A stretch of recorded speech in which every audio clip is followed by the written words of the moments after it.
दादा, समाज कमालीचा आक्रमक होताना पाहायला मिळतोय. तुमच्या गाडीला सुद्धा काल जुन्नरमध्ये काय झेंडे दाखवले गेले? ते त्यांनी नाही दाखवले. उगीच काहीतरी थापा मारू नको.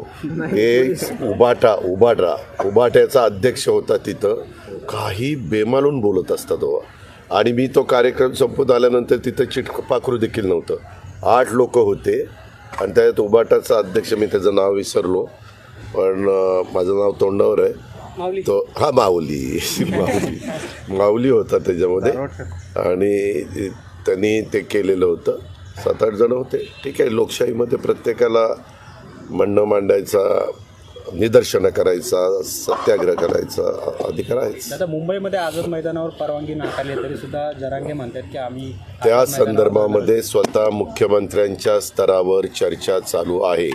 सुरुवातीलाच सांगितलं, पुन्हा खोदून काहीतरी त्याच्यातनं वेगळा अर्थ काढायचा प्रयत्न कृपा करून करू